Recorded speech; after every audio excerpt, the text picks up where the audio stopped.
Godzilla.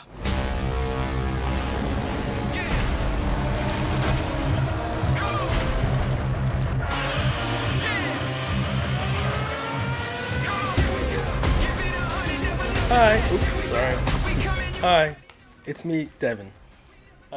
Despite how awesome this trailer is, I mean, look at this. It's pretty awesome. Despite that, this movie kind of sucked gorilla balls. And both me and Tyrone agreed. We even added our good friend Chris to chime in and tell us what he thought about the movie, but he too thought the movie sucked. Everything you see here, this is the best stuff. This is it. It doesn't get any better. And I don't really suggest you watch anything but the trailer. My friend Chris, he thought the movie was predictable and formulaic, and he's right. He gave it a 5. Tyrone, he said he could see the surprise of Mechagodzilla coming from a mile away. And you know what? He's right, because Godzilla killed literally everyone else in the previous movie. He gave it a 4. And while I gave this movie credit for being confidently wild and crazy, I couldn't overlook the little dash of racism they added into the film. You see this little girl? She's supposed to be the last surviving native of Skull Island. And because of that, she can communicate with the monkey? What? Why? Why is she the only character that can speak sign language to the monkey? There were other characters who could speak sign language in this film. There's a white lady. There she is. She also knows sign language, but for some reason she couldn't speak to the monkey. Only this little girl. And the only thing that separated this little girl from everyone else was her race. So I don't like the idea that someone's race gives them superpowers. I find that gross, especially superpowers that allow them to communicate with animals. Ugh. So yeah, I gave this movie a 5.5. Didn't like it. None of us liked it. So look, I'm going to get you to the good stuff. I'm going to get you to where me, Tyrone, and Chris are talking about Falcon and the Winter Soldier. Trust me, the conversation is much better, and it takes all kind of great twists and turns, unlike this wacky garbage heap. So, hope you enjoy that. I'm going to hit fast forward right now, and I'll see you later. We were talking about Madripoor. Yeah, AKA Atlanta. is that where they filmed it at? Yeah. Man, did you not see? They feel, oh my God. Yeah, you man, saw a I Cross was Street like, Tunnel, bruh. Chris? Oh my. I Yes, wanted to man. pause and call I you, literally man. screamed out loud. Stacey came running down the stairs and was like, "What?" I was like blown away. I was like, "Oh, how blatant it is!" But you know, if you're not from Atlanta, you wouldn't. You know what I'm saying? You wouldn't know what that. No, you wouldn't know. And you know, they just flash like some Atlanta landmarks, and they fill out the background and try and make it try and hide it. But if you're from Atlanta, you know, it's you can notice it. But we were talking about how Sam was dressed real flashy, and what's his name? Zemo. He was like, oh, only in America would they think a well-dressed black man would be a pimp. And they had to infiltrate, and Sam was being tested when he had to drink that snake and tequila drink. I love these. Because that's what the real dude, Right. Tiger, whatever his name is. I think his name was Tiger or something. Who is an actual character? He I doesn't looked dress him like up that. He has to and- dress yeah, like it's a something real like a real character. tiger. Oh, what's that? Yeah, he looks like an And animal. Yeah. he had to drink that, and he was like,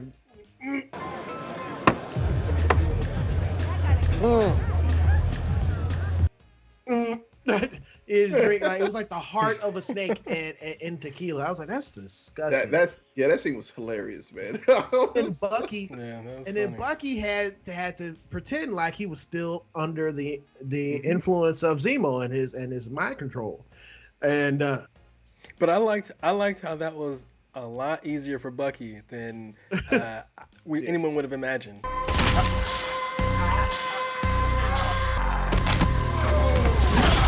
He slipped right back into that Yeah. role like this. And He then, had no you know, problem. It was Sam like muscle had to ask him, memory. He was like, "You all right?" You good? You I know? got it. Yeah, yeah. I got this. which goes into like something I want to talk about was Sam and Bucky's relationship. How they're like they act like they don't like each other, but really like But they they're like really brothers, do. You know? They really. Yeah, because And like, the only reason that that is there is because of their shared partnership with Steve that they had. You know. And I kind of like that they kind of hinted that they have a closer relationship than they outwardly say, because in the first, or excuse me, the second episode, they went to Yeah. couples therapy. You don't go to couples And, therapy yes, with and a that's stranger. You know after what I mean? So Sam bailed him out of jail. Like, I was like, if you don't yeah, like this that's dude, right. why are you like the first person at the station, like trying to make sure this dude gets out of jail? You know? Why would you call him 60 And, times and he doesn't Yeah. answer? right. And see, I think it's not because they don't like each other, right? That's what they say outwardly, but it's because they just have a disagreement That's it. on Yeah. what to do, on what next Sure. steps to do with Captain America. I want to talk about Captain America for a second though, because I was watching this, and it kind of dawned on me that everyone speaks about Steve in the past tense, and apparently he's dead, but we never see his funeral. He like died off screen, and actually there's never even a point where someone was like, "Hey guys, Steve's dead." It was just everyone just started speaking about Steve in the past tense, and I think that's kind of sloppy and weird. It's like, what is that going to come back? Are they going to come back to that moment I at don't any know. point? Like, has it been said that he's dead or just past tense as in like he's just retired? I don't know. I'm not sure. I don't know. They're speaking about him in the past tense, like when they're talking about the Marvin Gaye thing. They're like, "Oh, Steve loved Marvin Gaye, not loves." So that makes me think he's dead. And so when did this Right. happen? That is an excellent point. That's an excellent point. They never really talk about that. And there's because and that kind of made me get to really thinking about Steve Rogers. And this is something that I hope they talk about at some point here. Where did that shield come from? If you remember in the Endgame, Thanos destroys the shield.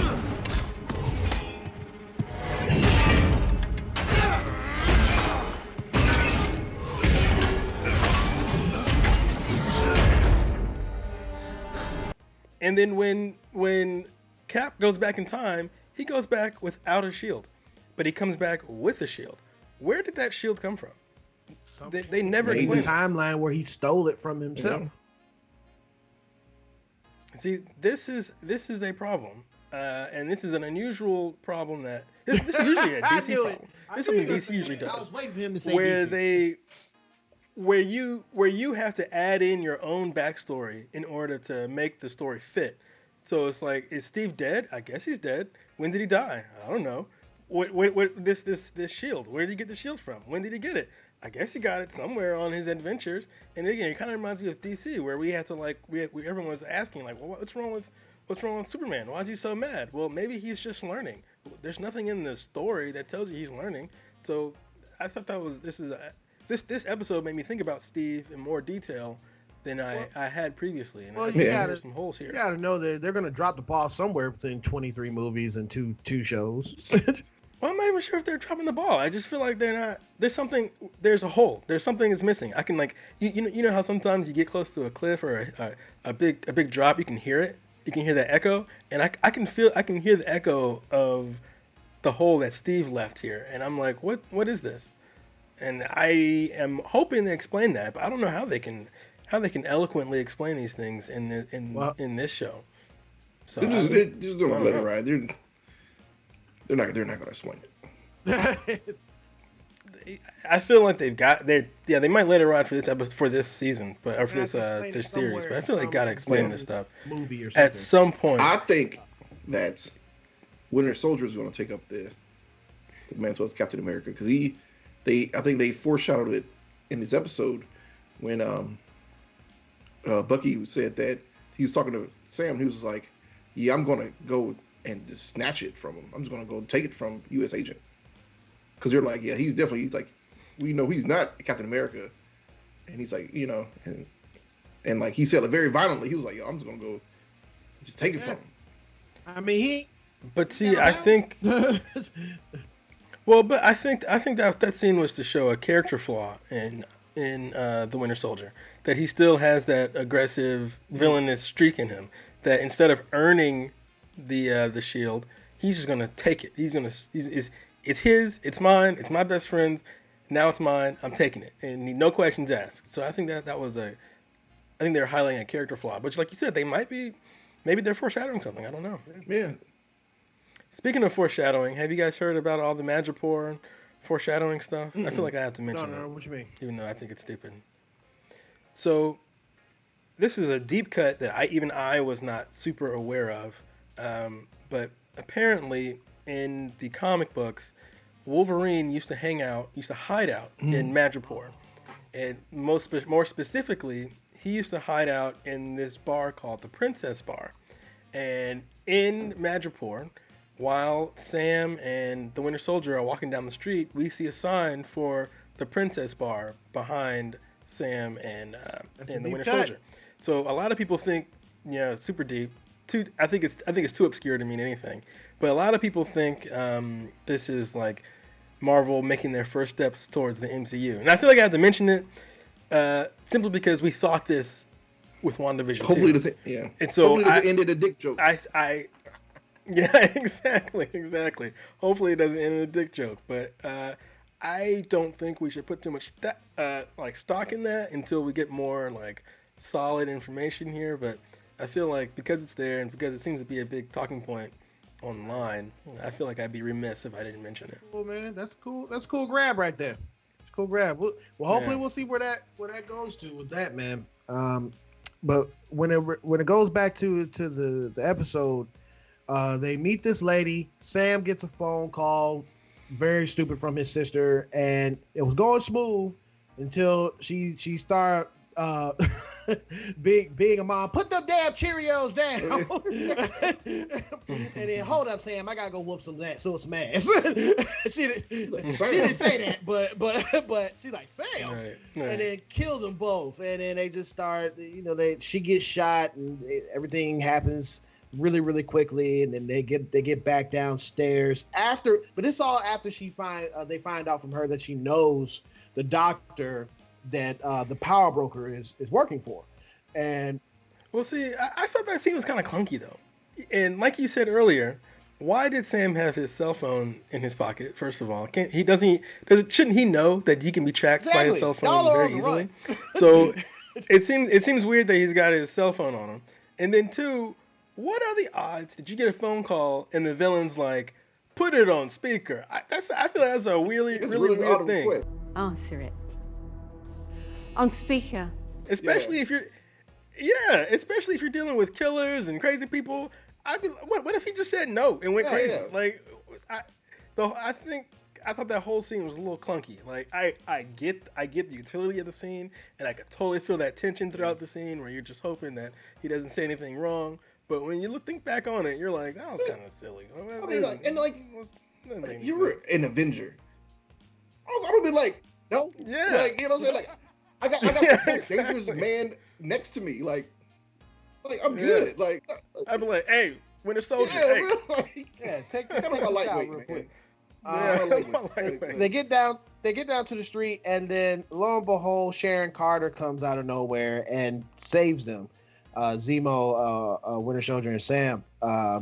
And she takes him back to her spot where she has been there selling art. And she basically tells him, I can't get back into the U.S. because I stole the wings to help you break out him because he framed him. and now I can't get back because I'm a enemy of the state now.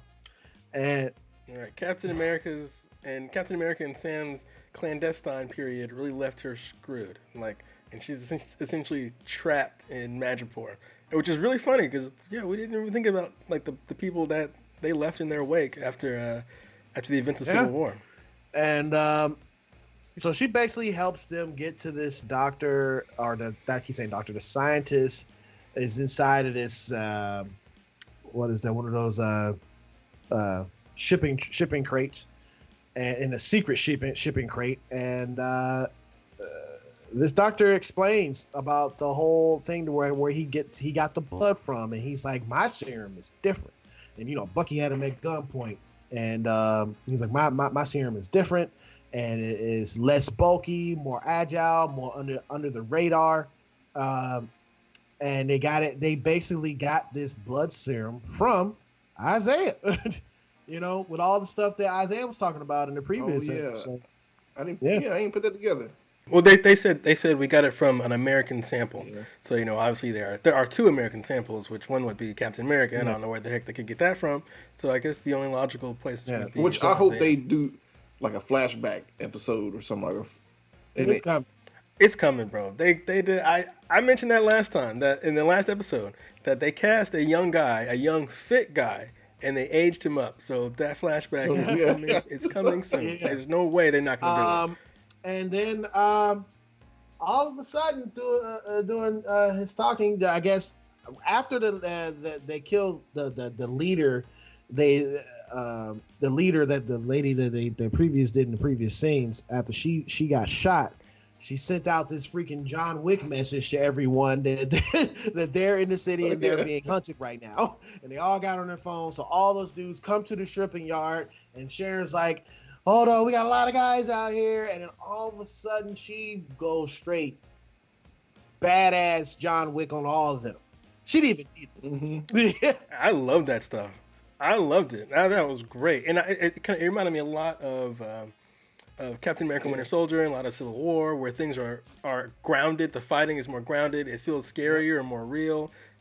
And they still managed to have Sam and Winter Soldier have a bicker in the middle of the argument. So I like that kind of stuff. Zemo, like I said before, Zemo has some underlying thing because he shot the daggone chemist in the chest because he's like, I don't want no more super soldiers, so you gotta go. Well, before that, Zemo hinted that he understood this world really well. He understood this world better than Sharon, better than Sam, better than the Winter Soldier. And so while they were speaking to the scientists, Zemo was sneaking around, checking under the table for guns. Like, I guess he knows that this is where shit goes down. This is where these people hide these kind of things. Yeah, and he found it. So I kind of liked that. When you think back at what Zemo said earlier, you're like, oh, okay, he kind of planted that, or maybe he let it slip a little bit, that he knew more about this stuff than he let on, and he found that gun quick. Let him go. Shot that scientist. Like, so and Zemo ends up finding this smooth ride, and Sharon deuces out, and she's like, you promised me that way to get back in America, okay, and then. It is a flip. Pardon. It's a flip from what it was in Civil War, where Sam was in the front seat and Bucky was in the back seat, and Bucky was like, you're gonna move your seat up, and then Sam was like, no. And then it flipped this time where Bucky was in the front seat and Sam's back seat. He's like, you're not gonna move your seat up, are you? And Bucky's like, no. So they drove off because they have to find another way to to restart, to find where before they get off to that. The person, the group, the Flag Smashers who stole these medical supplies, we see that the leader, her mother was sick and she died, and I guess when they went to this orphanage, or was it an orphanage, or was it a hospital where all the supplies were, and they stole those supplies and killed those people. Yeah, it seemed like some kind of refugee camp, maybe, or it could be an orphanage. I'm not really sure. And the main dude was like, there was still people inside. She's like, that's the casualties of war. I'm like, she is going crazy. Where she seemed to go off on her own. Like, her fellow Flag Smashers did not know that she was gonna kill those people. And I guess she was left with a lot of rage after her mother died. And she's still a villain. They have to villainize the villain. Exactly. But they're making her a good villain. To me, yeah. I mean, that's Marvel. That's what Marvel does, man. They give. As of lately, they have been doing that. Yeah. Not all the way through. Not all the way through. Well, there's always they always give you to sympathize with the villain, like Killmonger. You know what I'm saying? You sympathize with his movement. Even Thanos. It's like he was like. I definitely sympathize with Thanos for sure. I agree with what he did. I agree. As long as I wasn't the one that was getting. Well, it seems like the Flag Smashers agree with what he did too, because they don't like that the government is so focused on the people that came back and not on the people that were always there. So they feel like the resources are not being distributed fairly, and they feel like life was good. Life was close to perfect when these people were gone. So it seems like they would probably agree with you with that Thanos was onto them something. doing that, that's messing up the Power Broker's plan. We have not met the Power Broker yet, and or have we? Because when Sharon dipped off, she got into a car with a lady and said, "We have a problem." So, and Sharon's house was quite extravagant. Wasn't it? Yeah, she seemed to have a lot of power that she broke it. So, I don't know. Did you catch that? Exactly. I would be surprised. Do you have a glove to catch that? They've been doing a lot of gender reassigning with the characters. Like the leader of the Flag Smashers, the redhead, she's her character's male in the comics, and Power Broker's male in the comics. So I wouldn't be surprised if Sharon was the Power Broker. Yeah, it's. I think they probably need to do some like, as you said, gender swapping because all these characters are white guys. So unless you just want a super pasty white guy extravaganza, you gotta mix these things up. So yeah, and it keeps you on your toes because like you said, she could totally be the Power Broker. Right. So.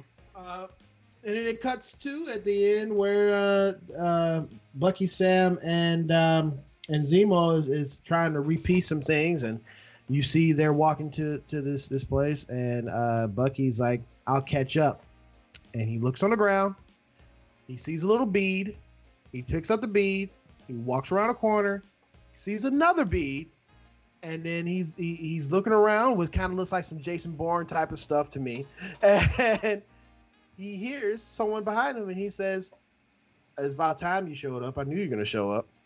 And lo and behold, Wakanda, Dora Milaje, the main security guard of T'Challa was there. Okay, yeah. Right. And she said, "Yeah, I'm here for Zemo." And as soon as that music played, like I like loved that music. It was like,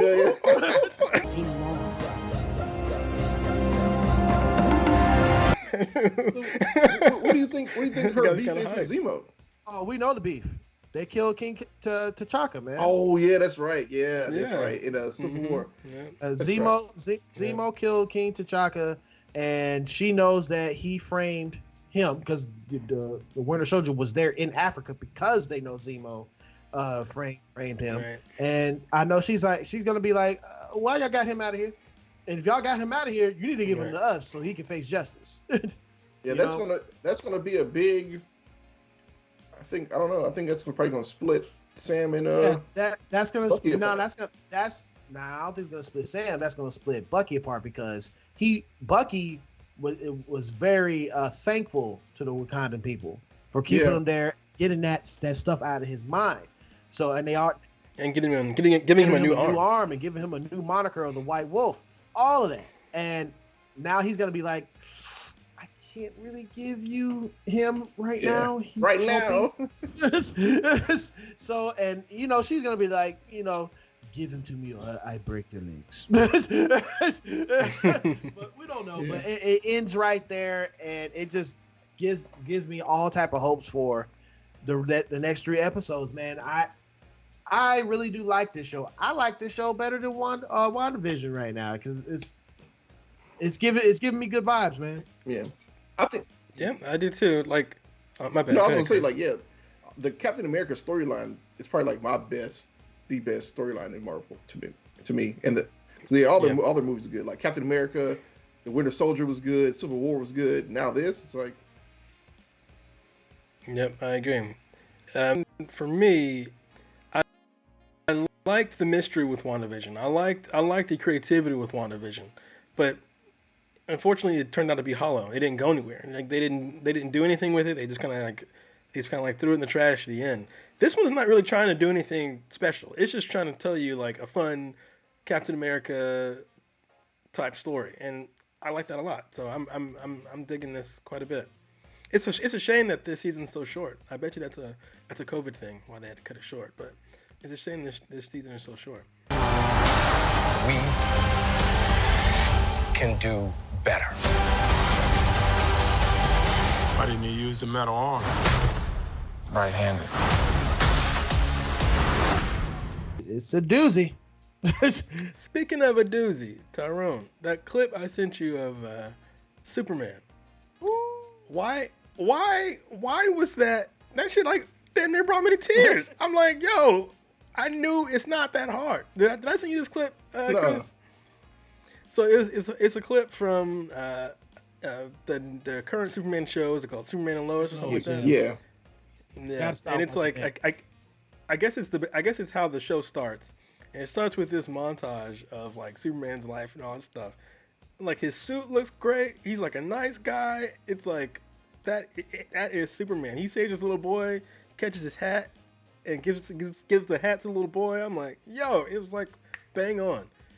And the little boy's like, wow, I like your outfit. And Superman's like, thanks, my mom made it, and flies off. I was like, yo, I was like, perfect. But like is the show count like a, I want to say, is it like an action show, or is it just like a sitcom? It's like a really mix sure of what the both. It's tone like is. it's like a drama action show because from what I see, it's probably 16, 17 years within the marriage of Lois and Clark. And they have 2 children. One kid is a star football athlete. The other one is an outcast. They're both twins.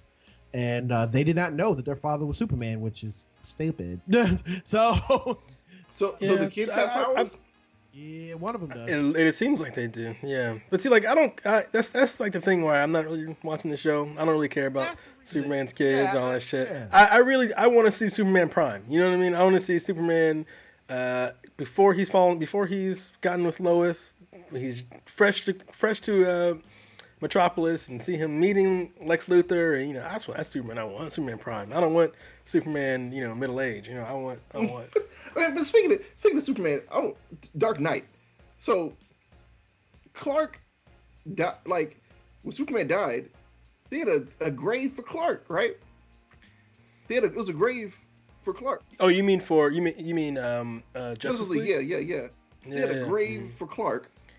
I was thinking that too. Well, I'm like, so is Superman? Does everybody know Superman's Clark? Yeah, like so like when he came back, he just went back to work. Like I was just like, yo, like yeah, I went to a funeral, dog. Like yeah, for real. What in the heck?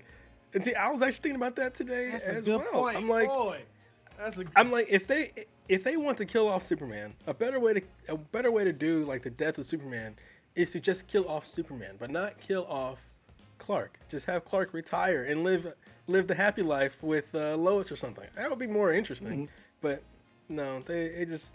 I think Zack Snyder didn't know what to do with the character, and he was like, kill him, and that's what we got. Kill him. That's what we'll do. Yeah. Make him. They did that in the comics, so it's okay. Yeah. So here's the thing, man. And I'm not gonna spoil it for you, but in Invincible, they explore a lot of the things that the tropes of Superman in a different way. Because there's a character that's on that show, they call him Omni-Man, and he's from a planet called Vitrion. And you know how Superman had no choice but to go to Earth because Krypton was exploding. But this one, they call themselves Vitramites. They actually, everyone on the planet already has superpowers, and they all go off into the galaxy searching for other planets to help and save. From what I've seen, I don't know if that's the case, but I would say watch it. It is very detailed. The first episode, just like you said, the first episode of Handmaid's Tale is gonna have me hooked. The first episode of Invincible is gonna have you hooked. It's Invincible? What is the song? It's on Amazon Prime.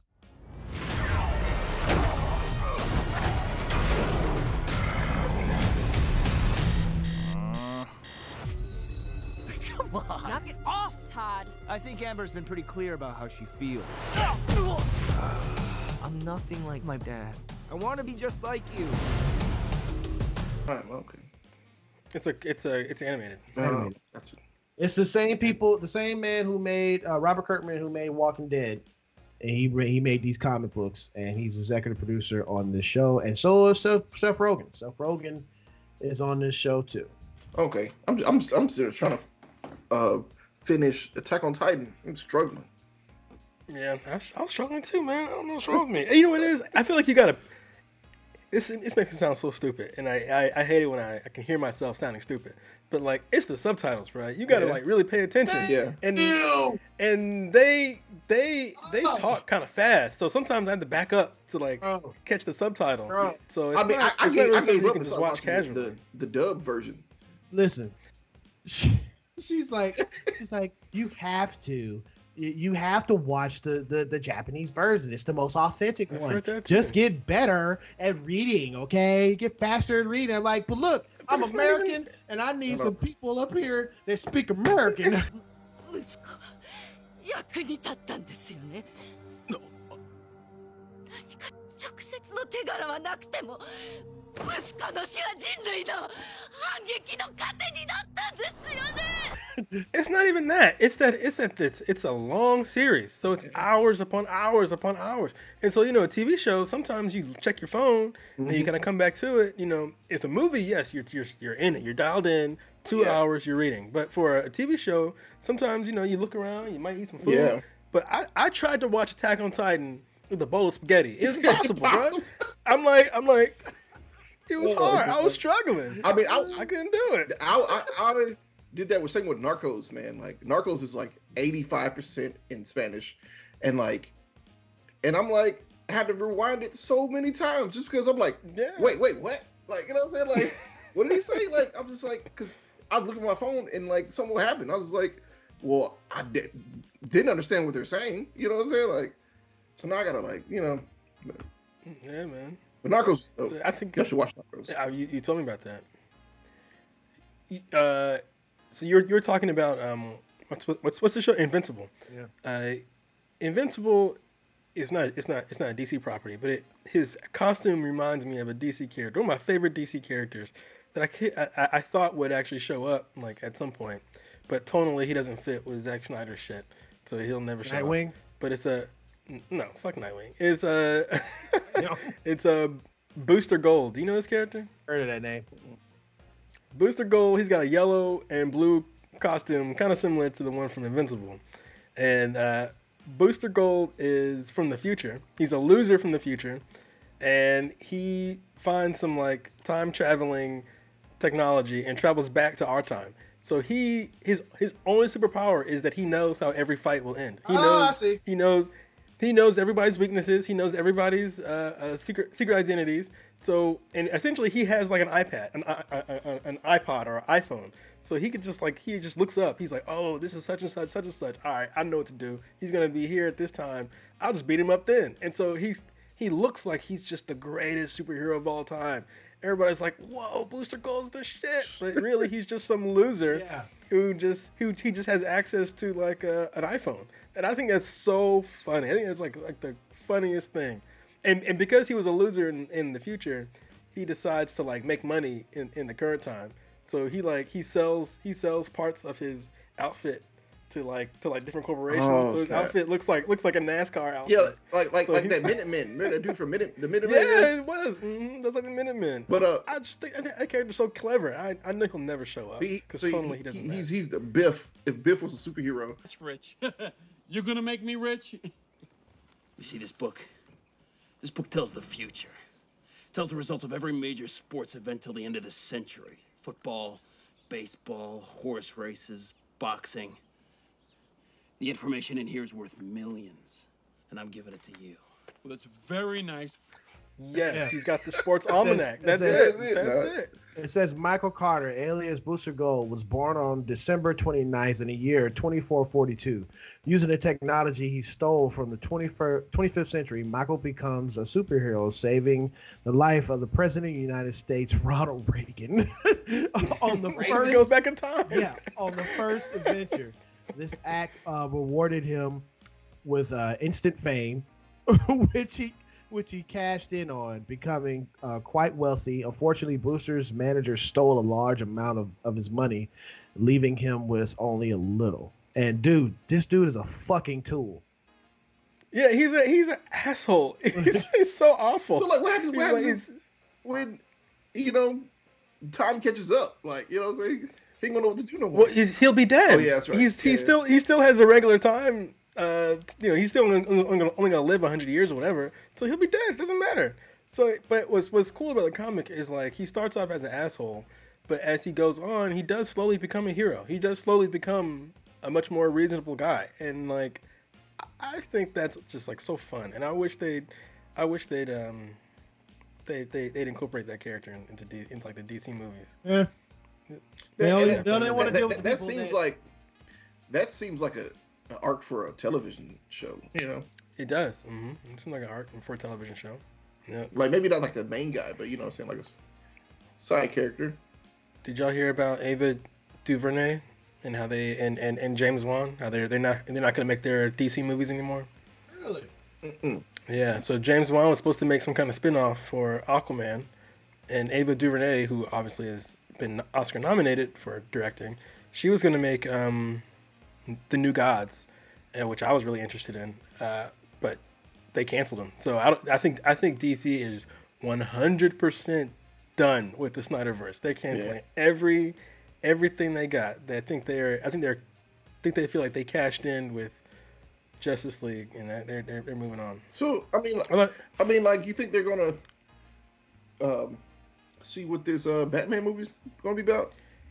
I think they're gonna use. You talking about with Flash? No, the Robert Pattinson. Robert Pattinson. Oh yeah. Well, see, I think DC, which is smart, and which is something I wish Marvel would do. I think they're not afraid to do like one-off stories. So I think that might just be one-off, its own thing. Maybe not one movie, but just like a separate universe. You know what I mean? Yeah. So, and I think the Flash movie, they're gonna use that as a way to reboot the DC universe proper.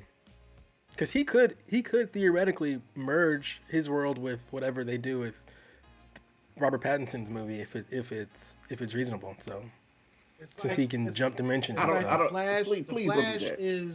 Flash is to DC like Doctor Strange is to Marvel. Yeah. Yeah, I can see that. Mm-hmm. It comes to time travel and different, you know. Yeah. But it's like a clutch, like a they just hold their pocket. Oh, we fucked up. You know what I'm saying? Like, yeah, exactly. That's what it is. That's what it is. It's the Joker card. Yeah, like, oh shit, we play this. How are they gonna do that with How are they gonna do that with Star Wars? Because what I just read, and I called Justin about this, and he was like, "It's bullshit." Where Brie Larson is gonna be playing a character that's stronger than Darth Vader.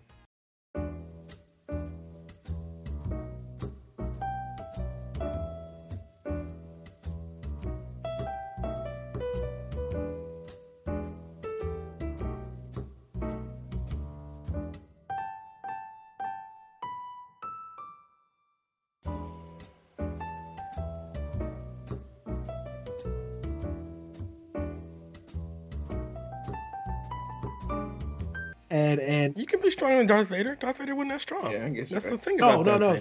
Stronger than Darth Vader, Luke Skywalker, and Rey. So she's gonna be like the most powerful person. Okay. I know, right? Yeah. She's gonna be like a strong Jedi.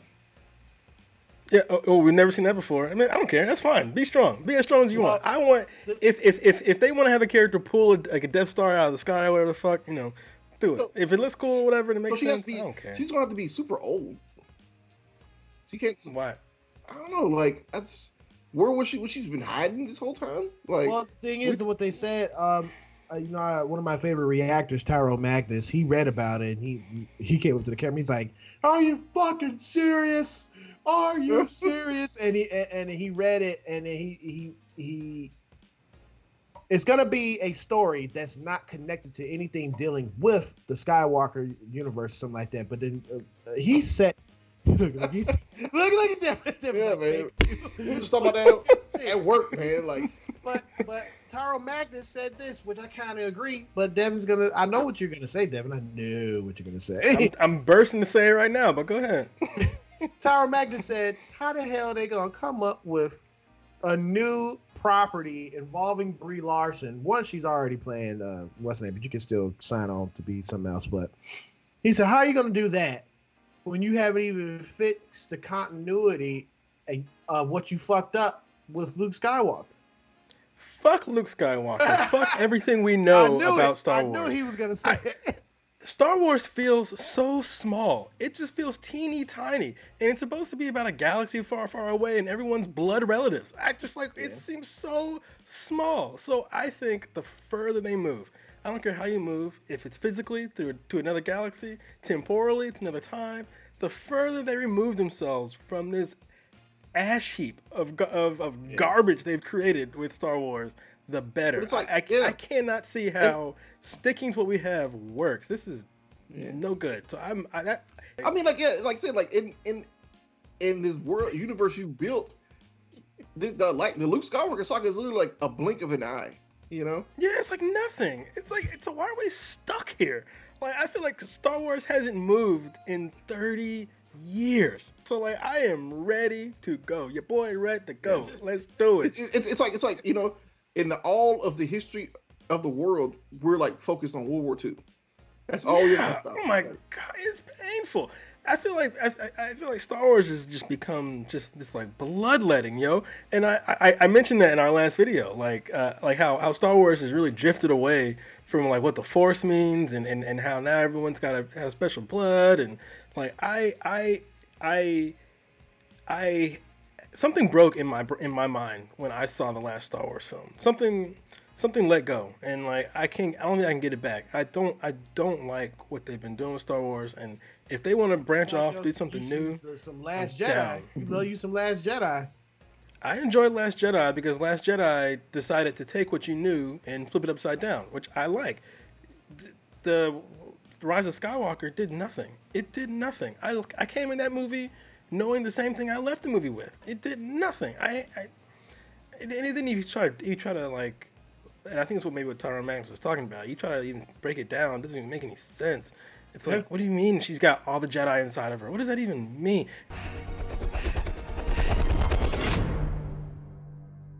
I'm all the Jedi.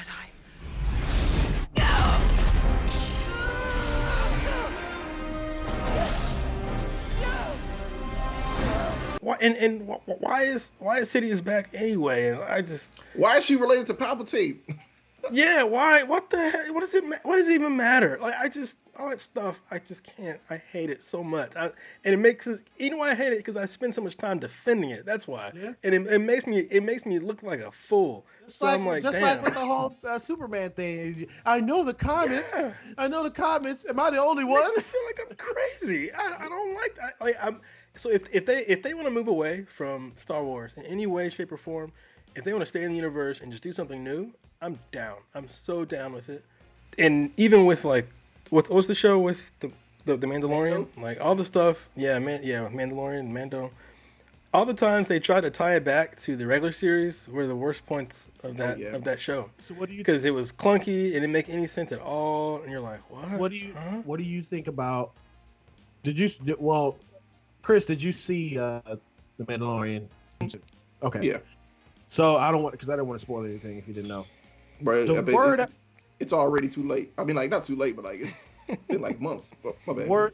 The word on the street is that people really, really, really want Sebastian Stan, aka Bucky, to play Luke Skywalker. That's what I thought they were gonna do. And he does.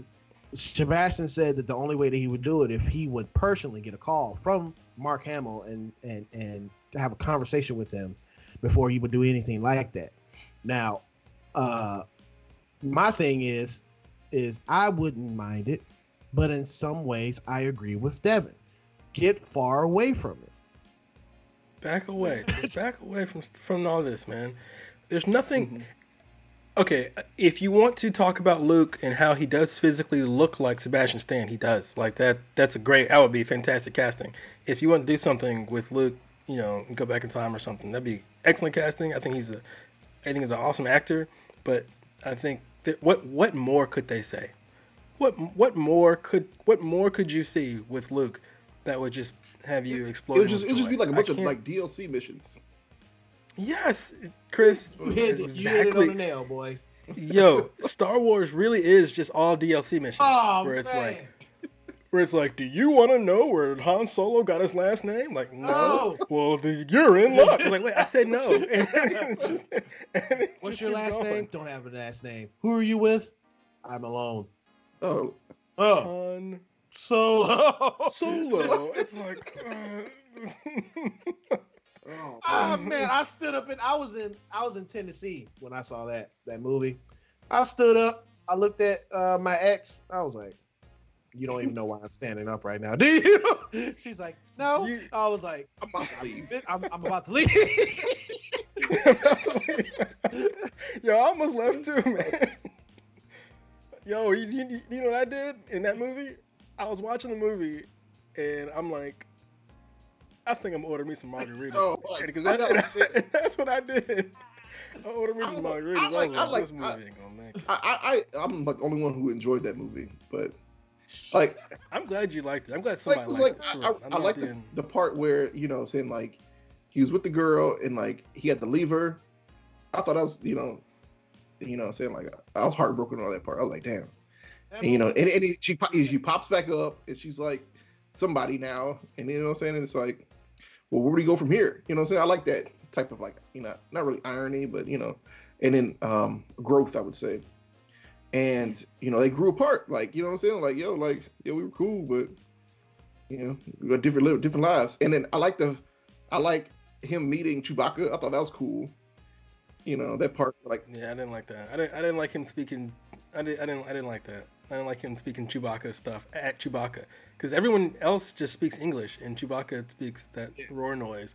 But in that movie, he's like, and I'm like, ooh, that's because he doesn't really speak it in the other Star Wars, does he?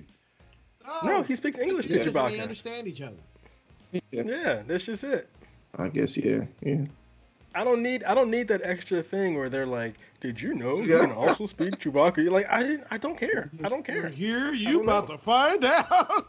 Yeah, exactly. Well, you're in luck. It's like, well, okay. But then, see, Star Wars does that where they're like, do you want to know where Han Solo got his blaster? You're in luck. But then it's like, well, you know what? I do want to know.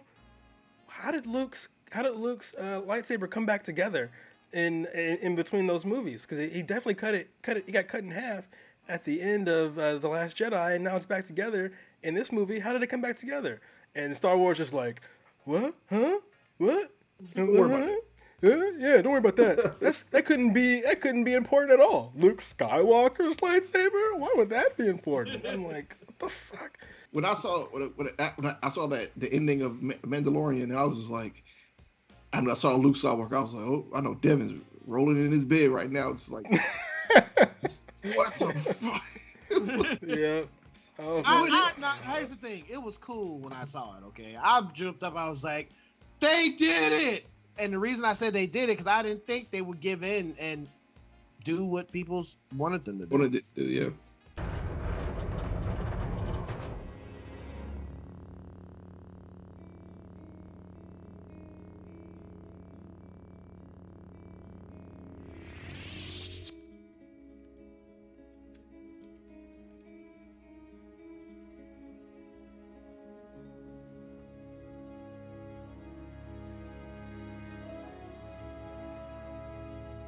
It's complete. This is a meaningless moment.